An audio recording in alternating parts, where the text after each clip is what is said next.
No, this series didn't die. I decided to just stop doing it for a while because that was before the Switch was revealed and there were just a whole bunch of rumors and no one even knew how legit those rumors were. And I felt like it's not really worth talking about any of these news stories or anything. And even after the Switch was revealed, I didn't really see anything really worth talking about because even after the Switch was revealed, a lot of things were just rumors, and I didn't really feel like it was worth actually talking about and making a video about. But you know what? With all the stuff about the Nintendo Switch coming out, why not just make another one?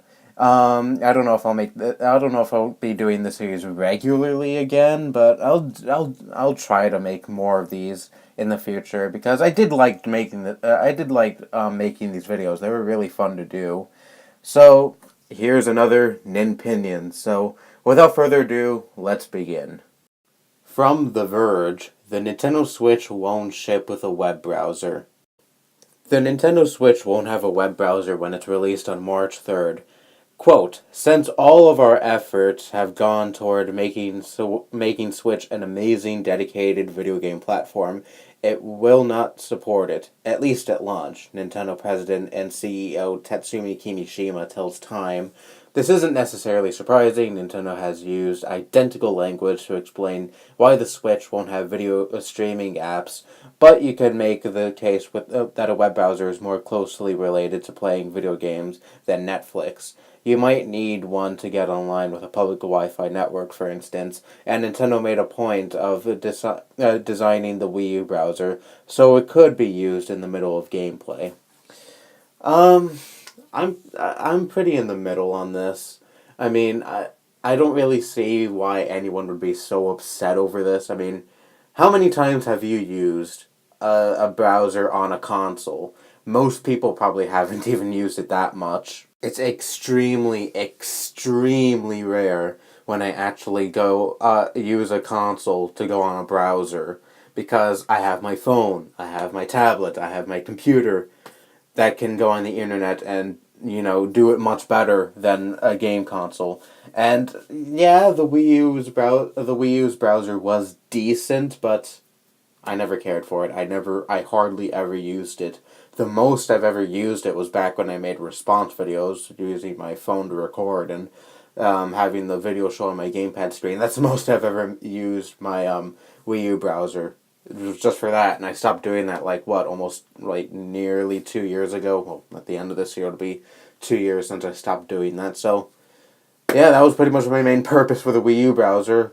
And now that I stopped doing that a while back, I don't really have any purpose for it.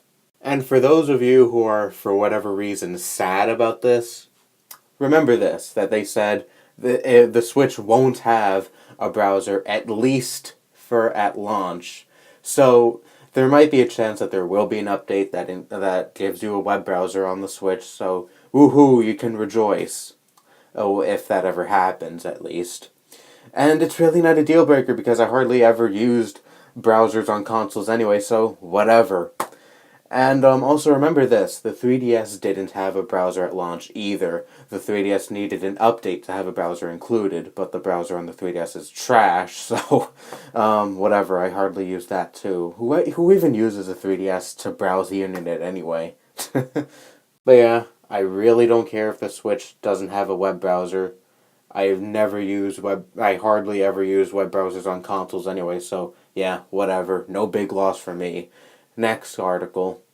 From Techno Buffalo, Nintendo's unveiled the scariest game it has ever made. Baby. Fellow parents, let this serve as a PSA. Do not play the minigame 1-2 Switch called Baby. You will regret it. You will lose days of your life. You will suffer heart conditions. You will be thrown into early parenting flashbacks. And yes, this is real. 1-2 Switch has a game called Baby. Look it up on YouTube. Just search up 1-2 Switch Baby and it should be the first thing to come up. There's actually a trailer for it and Nintendo, Jesus Christ. This pretty much solidifies me never ever getting 1-2 Switch. I never had an interest in it before, but now I really don't have an interest in it now. I didn't think Nintendo would top the cow milking thing that is also on the game, but they did it. They managed to do it. They topped that game in terms of stupidity. Jesus Christ. I don't know what. How is this fun in the least? Nothing about being a parent is glamorous to me. Nothing about it is fun. It's you pretty much treat your controller like it's an actual baby. You have to cradle it. I guess you have to sing to it and rock it to sleep, and then it starts just screaming, and you have to do the whole process over and over again. And I don't get it. Like, if you want to play parent, just get a doll. What a baby doll is only costs like what $5, I think.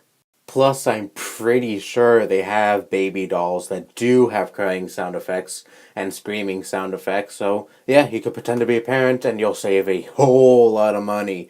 Because I'm sure once you switch costs like what $60, because that's what most games these days cost.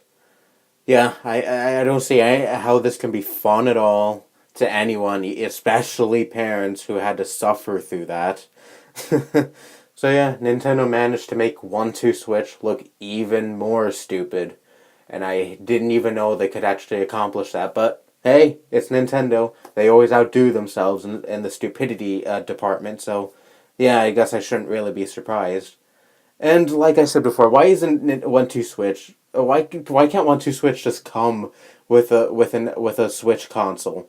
Like, I don't get it. Nintendo Land was also a collection of mini games, but here's the thing: Nintendo Land was actually fun, and 1-2 Switch looks awful, just completely awful. But like I was saying, Nintendo Land was also a collection of minigames, but fun. But put that aside, it was a collection of minigames regardless, and that is exactly what 1-2 Switch is. Why have it sold separately when you could just make it come with the with the console? I don't really see anyone really getting hyped and going out and buying the game separately. I don't know. Because a lot of people are like, "Oh, this game looks really stupid. I'm not wasting any money on it." But you should have had it come with the console because it's a collection of mini games. It's not a full-fleshed game. It's just a bunch of stupid mini games. But whatever, Nintendo's Nintendo, and they're stupid and make some of the most ass backwards decisions. So can't really expect them to use their heads all the time. So yeah, next article. From My Nintendo News, E3 will be open to the public for the first time ever this year. This year's E3 will be a big one for Nintendo, courtesy of the Nintendo Switch and its game library, but it will be an even bigger one for E3 itself. This is because the Entertainment Software Association, which organizes E3 every year, has announced that the show will be open to the public for the very first time. According to the ESA, an allotment of 15,000 tickets will be made available for anyone to buy on February 13th. The tickets are priced at $250, but an early bird discount begins on February 13th, means that they will only cost $150 for the time being. There will be consumer passes, media passes, and industry passes.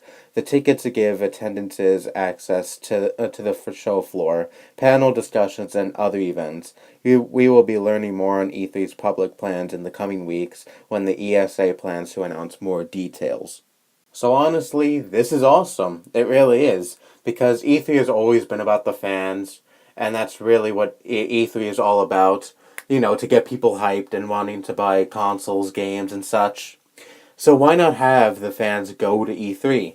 I mean, it's awesome. It honestly is. I don't have any issue with this, of course not. It's really, really cool. So, the E3 is open to the public for the first time, but I'm not just going to talk about this. I'm going to talk about what I think Nintendo needs to do for E3 this year.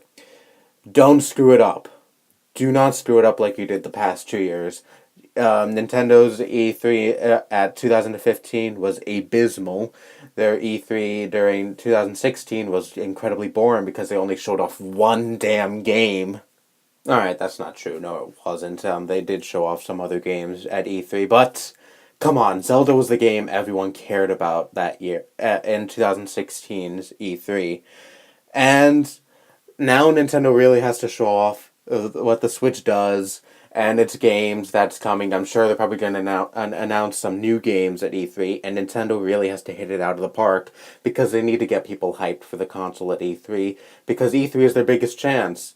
Because they're going to get a whole bunch of people watching, and now they have people actually going there. So Nintendo really needs to get people hyped up for this console and entice people to buy it, because that's pretty much what E3 is all about, hyping people up, and Nintendo needs to deliver that. They need to be like, hey, this is the Nintendo Switch, and this is why you need to get it. It has all these games and all these cool features, and actually show off what the console does and why it's a good console to buy and why it should be your choice. All I'm asking is for Nintendo not to screw this up, because E3 is a huge opportunity to entice people and to get the Switch flying off shelves, and for Nintendo to convince people that the Switch is a good choice and that your money won't be wasted and you will have an amazing experience with the Switch.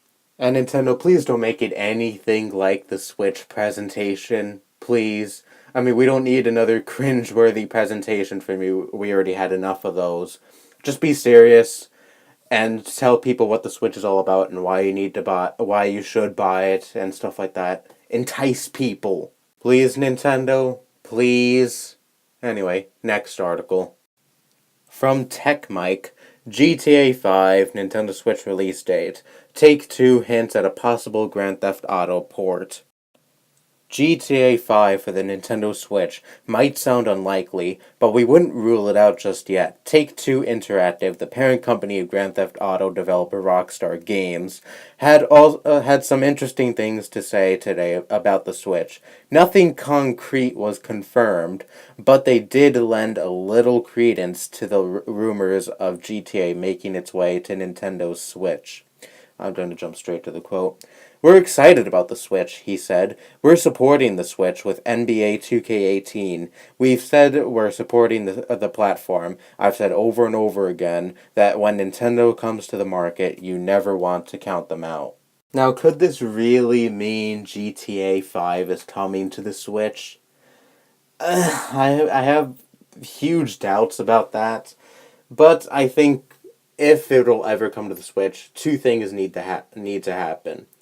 NBA 2K18 has to do really, really well on the Switch, and the Switch also has to sell really, really well, and Take-Two and Rockstar will see dollar signs on the Switch, and maybe they'll actually consider putting GTA 5 on the Switch. Because imagine being able to take the whole game on the go with you. I mean, doesn't that sound awesome? And so yeah, the Switch needs to do really, really well for them to at least consider doing it. And if the Switch doesn't do well, do not expect GTA 5 to go on the Switch. But if that actually does happen, imagine the huge boost the Switch would get. I'm sure a lot of people would be like, GTA 5? I'll be able to take GTA 5 with me wherever I go? Hell yeah, I'm buying the Switch in an instant. But I don't know. I see the chances of this happening being slim to none. But who knows? Maybe they'll shock me and many other people and actually port GTA 5 on the Switch. And that would be awesome, honestly. So yeah, anyways, that's it. So that's it for the 6th edition of Nin-Pinions. I don't know if I'll be doing this series regularly again, but it was definitely nice to do another episode of Nin-Pinions because, again, I've had a lot of fun doing this series, and it was a lot of fun doing this episode, so maybe I will do it regularly again. Who knows, but I'm not making any promises on that. Because like 95% of Nintendo news right now is this rumor, that rumor, this rumor, that rumor, and I just don't see it worth it to report on rumor after rumor in every episode. So yeah, that's why I stopped doing this for a while, and this may be possibly why I won't do another one for a while if I end up not doing another one for a while. But anyways, this series is not dead. I don't plan on killing it off, so don't worry about that for the very few of you who actually did care about this series. But anyways, that's all the news I had to report on. Bye-bye.